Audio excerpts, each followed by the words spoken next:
Samurai dan bapaknya itu ada di Sumber Sari Farm, ada di tempat saya. Jadi bapaknya Samurai itu Rembo. Nah Rembo itu dulu Mas Rowi ngambil dari Jawa Tengah, terus dirawat Mas Rowi kalau nggak salah 1 tahun itu. Lomba di Probolinggo mengalahkan Gluduk, akhirnya Rembo juara 1, Samurai juara 1 juga. Jadi Rembo juara 1 untuk kelas A, Samurai juara 1 untuk kelas B di Probolinggo. Bapak dan anak ya, itu rekor juara Bapak dan anak dalam waktu yang sama. Dalam waktu yang sama.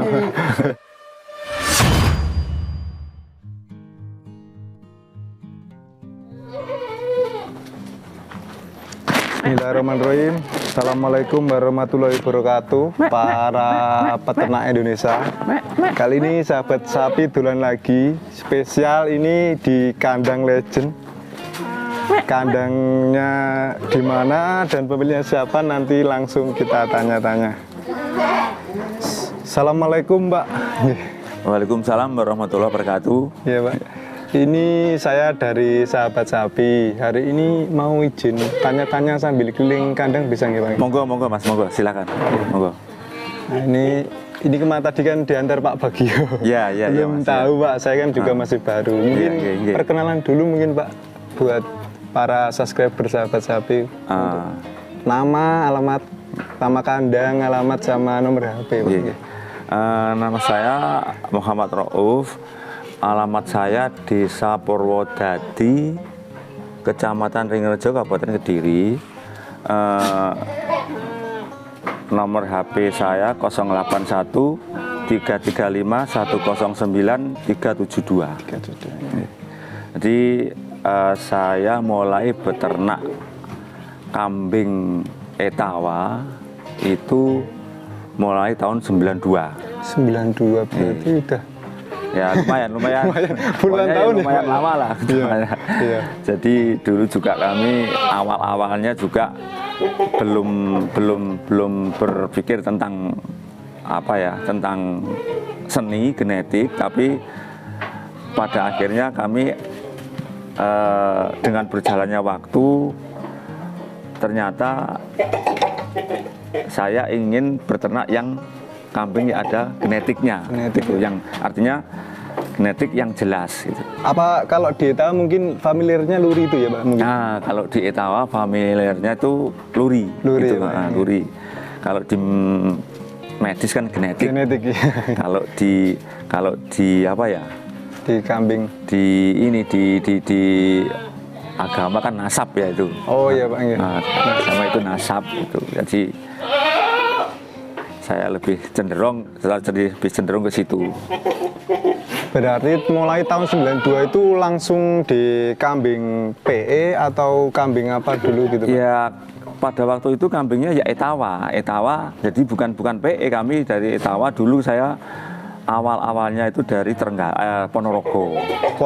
Ya Ponorogo, terus saya bawa ke rumah, terus saya kembangkan. Ternyata kok pada waktu saya mengembangkan itu dengan harga yang lumayan agak mahal, tapi kok hasilnya nggak bisa maksimal gitu loh.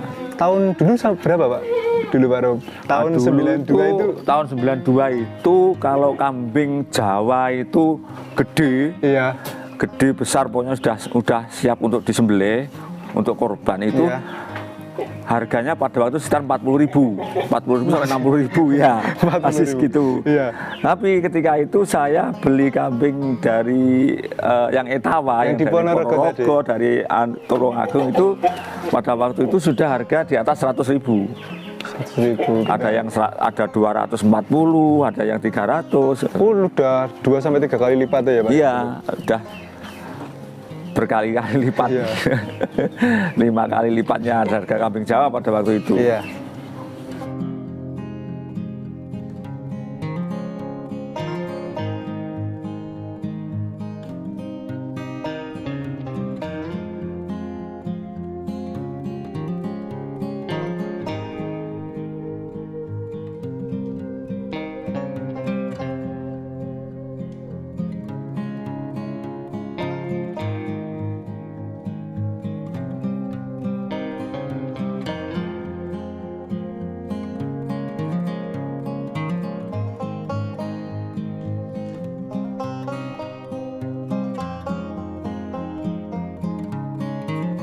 Terus Pak tadi setelah beli tadi kan harganya tadi apa nggak gimana Pak? Terus setelah saya silang ternyata hasilnya kurang maksimal.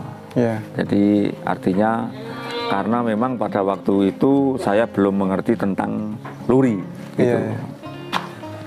Akhirnya setelah tahun 96 baru saya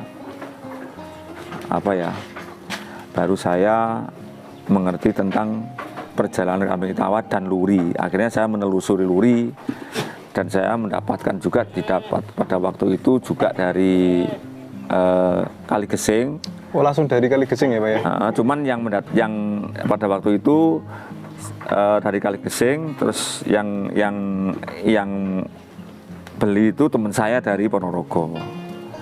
Terus setelah datang pada waktu pertama yang awal datang adalah lurinya dari luri ini bukan dari Basuki, bukan dari Sentot, tapi dari Tumpang. Oh Tumpang. Ya. Awal pertama dari Tumpang karena saya pada waktu itu terobsesi Tumpang karena apa? Karena bulunya bagus. Oh yang dulu Tumpang tuh identiknya bulu bagus gitu Pak? Tumpang itu malah justru bulunya bagus. Bagus ya Pak. Ya. Kambingnya ya lumayan, tapi untuk paling menonjol ya mungkin ya. Yang paling menonjol itu adalah bulunya. Memang Tumpang itu memang bulunya. Pada waktu itu saya kalau nggak salah ngambilnya dari Pak Sujiyo. Pak Sujiyo. Pada waktu itu sudah lama dulu teman saya. Dapat berapa Pak dulu Pak pertama kali itu Tumpang? Ya nggak mahal lah pada waktu itu induan Mas. Ya. Jadi pada waktu itu induan nggak mahal, sekitar kalau nggak salah 160 kalau nggak salah. Tapi kalau kurus sekarang udah mahal ya Pak ya mungkin. Kalau kurus sekarang ya kira-kira kiraan kisaran 10 jutaan. 10 juta. Ya, kisaran 10 jutaan itu. Itu tahun 96. Nah, tapi begitu saya punya dari Tumpang itu, nah pejantannya saya tuh nggak jelas, itu lurus dari mana tuh nggak jelas, tapi yang saya di Ponorogo. Saya tanya, Mbak ini dari mana lurunya? Wah ini kan lurunya nggak jelas, ini juga nggak anu. Terus akhirnya, terus tak jual aja Mbak ya, tak tukari yang jelas. Akhirnya, terus yang jelas yang gimana toh Mbak? Terus akhirnya saya ngomong-ngomong, nah pada waktu itu saya dikasih gambaran ke Pak Basuki dan Pak Sentot tuh. Pemiliknya ya Pak? Dulu masih nama pemiliknya ya Pak? Belum nama kambing ya Pak? Masih pemiliknya pada waktu itu. Iya. Jadi saya berburu pada waktu itu cuma ya dapat, tapi ya nggak bukan yang istimewa Mas, bukan yang istimewa. Iya. Terus? Karena ya menyesuaikan budget. karena pada waktu itu ya agak-agak ini Mas. Jadi kisaran tahun 97, 96, 97, 98 itu agak kendor. Oh, untuk kambing tawa itu agak kendor ya Pak? Iya, kendor. 2000 berapa Pak? Tahun berapa? 97. 97 ya, 97. Iya, 96, 97 agak kendor. Iya. Terus mulai agak rame lagi akhir tahun 98 itu, 98 akhir sampai 99, 2000 itu mulai rame. Iya. Itu mulai rame lagi.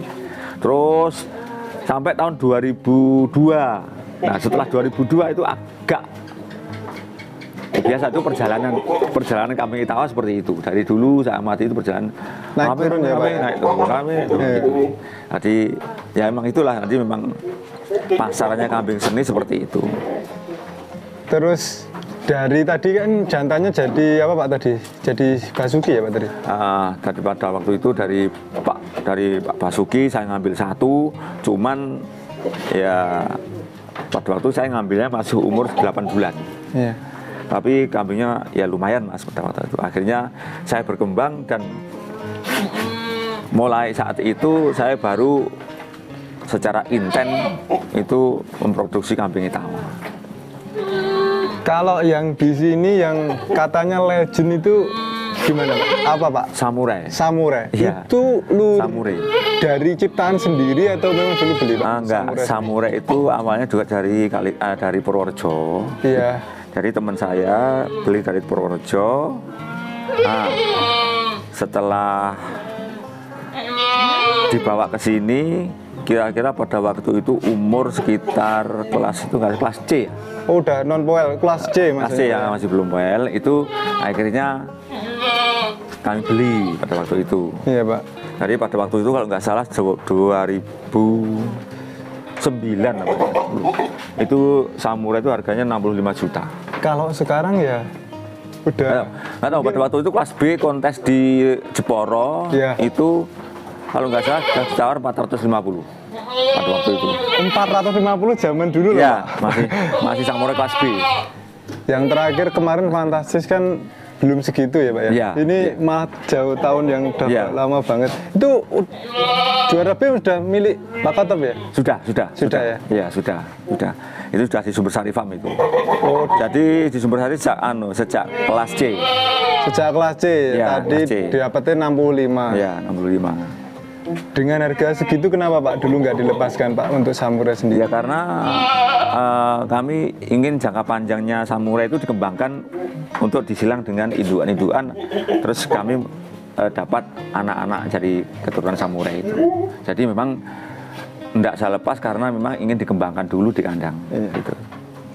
Kalau di sini yang keturunan paling pertama sih ada nggak Pak di sini? Kayak tadi tumpang atau apa? Udah nggak ada Mas. Jadi di sini itu sudah, kalau dari Samurai di sini tinggal cucu dan buyutnya Samurai yang di sini. Ada Pak yang cucu atau buyutnya? Nah, yang ini cucunya Samurai ini. Ini cucu Samurai. Oh, jantan ini Pak? Nah, jantan ini. Ini cucu Samurai. Ini cucu Samurai. Wis. Besar ini Pak ya? Ya lumayan, ini cucunya Samurai. TB itu 1 meter ada ya Pak ini Pak ya? Lebih Mas, itu 104. 104? Ya. Besar sekali ini. Ya, itu sudah agak tua Mas ini. Iya. Ini termasuk ini cucu ini. Cucu ya, ini yang cucu. paling deket berarti ini Pak ya? Ini paling dekat ini. Ini cucu Samurai. Ya. Berarti kalau Samurai berarti itu kayak sudah jadi luri sendiri ya Pak ya? Ya, jadi karena Samurai dan bapaknya itu ada di Sumber Sari Farm, ada di tempat saya. Jadi bapaknya Samurai itu Rembo. Nah, Rembo itu dulu Mas Rowi ngambil dari Jawa Tengah. Terus dirawat Mas Rowi kalau nggak salah 1 tahun itu. Lomba di Probolinggo mengalahkan Gluduk, akhirnya Rembo juara 1, Samurai juara 1 juga. Jadi Rembo juara 1 untuk kelas A, Samurai juara 1 untuk kelas B di Probolinggo. Bapak dan anak ya. Itu rekor juara Bapak dan anak dalam waktu yang sama. Dalam waktu yang sama. Dari 2012 itu Mas. 2012 di Probolinggo. Berarti kalau ketika dari, itu saya beli dari Mas Rowi itu seharga 125 juta. Pada zaman dulu ya Pak. Nah, 2012 tuh Mas. Jadi Mas Rowi itu juara 1 kelas A mengalahkan Gluduk. Nah ketika itu Gluduk di Probolinggo itu juga dijual, nggak dijual ya, sudah ditawar orang juga sekitar 400 juta. Tapi sama Mbah Maksum nggak boleh. Nah rencana Rembo mau dimasukkan ke orang itu, tapi saya tahan, jangan. Gitu. Jangan dijual dulu, saya bilang gitu sama Mas Rowi. Akhirnya daripada ke orang lain, saya ambil. Jadi Rembo dan Samurai, bapak dan anak ada di Sumber Sari. Akhirnya kami kembangkan, saya belikan induan-induan yang dari Jawa Tengah semua. Jadi saya mengambil induan dari Jawa Tengah itu banyak sekali Mas, hampir 50 ekor lebih. Jadi mengambil induan dari Jawa Tengah itu baik yang dari lurinya Sentot, lurinya Basuki, sama Tumpang induan itu kurang lebih 50 ekor lebih. Berarti kalau yang di sini itu yang masih melekat tuh luri apa aja Pak yang di? Ya ini semua ada di Samurai dan Rembo ini. Samurai Rembo. Ya, jadi kami nggak pernah keluar dari jalur itu. Memang kami sengaja melestarikan luri yang masih asli. Insya Allah satu-satunya luri yang paling masih asli. Kental ya Pak? Ya, paling kental masih asli. Insya Allah ada di farm saya ini. Maaf Pak Robi ya. Ini kan biasanya Pak Robi ya, kalau gini kan identik dengan inbreeding. Iya, inbreeding nggak masalah, yang penting ada tautannya. Nah ini yang belum diketahui teman-teman, seperti kebanyakan kan kalau yang di dunia perkawinan mungkin hewan biasa umumnya ya Pak, inbreeding kan tidak diperbolehkan. Tidak diperbolehkan. Tapi kalau untuk apa ya? Kalau untuk pelestarian luri harus inbreeding. Tapi inbreeding, tapi pejantan hari ini, induan ini tetap itu kami inbreeding, tapi harus 3 langkah di atas itu. Gimana Pak? Maksudnya kalau kan ini ilmu ya mungkin banyak yang juga yang belum tahu ya Pak. Apalagi kalau yang anak-anak muda yang lebih ke teori banget kan. Ke teori banget ya. Pasti nggak boleh gitu loh. Ya, pasti nggak boleh. Gimana cara inbreeding yang aman yang pernah dilakukan di Sumber Sari Farm ini Pak? Kalau inbreeding yang aman ya itu tadi Mas. Jadi misalnya anak rainbow disilang dengan anak samurai, tapi dengan indukan yang berbeda. Bentar, jadi ini anak rainbow ini betina ya Pak ya? Betina. Dikawin sama? Misalnya anak samurai pejantan. Iya. Nah, nanti anak samurai dari ini keluar anak misalnya. Iya. Keluar anak misalnya betina, kini keluar pejantan. Nanti satu langkah kemudian itu baru kita kawinkan silang lagi. Ini kita cari langsung lagi. Sama bapak. Enggak boleh itu. Jadi kalau orang Jawa itu podo sama dengan turun tiga nggak boleh. Orang Jawa itu kawin dengan saudaranya yang turun 3 nggak boleh. Turun 3? F3. Kalau F3 itu nggak boleh. Kalau F4 sudah boleh gitu. Tapi agak jauh gitu ya Pak ya? Jadi gini, orang Jawa itu misalnya, kawin kalau turun telu kan nggak boleh. Simpelnya Pak, mungkin mbah sama siapanya gitu Pak? Gimana Pak?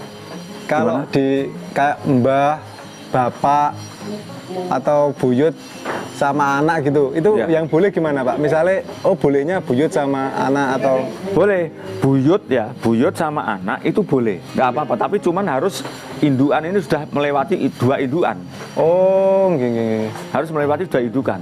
Indukannya berbeda ya? Berbeda, tapi tetap dengan satu jalur ini. Pak Rob, jadi ini dimasukkan dulu nggak? Nggak apa-apa Pak Rob. Apa?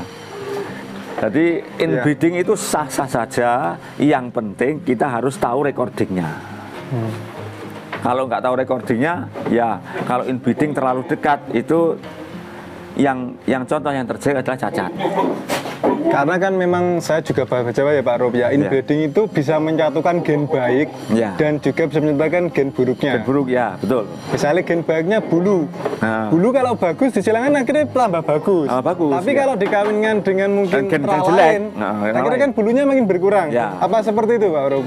Jadi gini Mas, jadi kalau memang gen buruk dan gen baik itu kalau di inbreeding itu memang ada. Cuman gen jelek ini harus kita buang.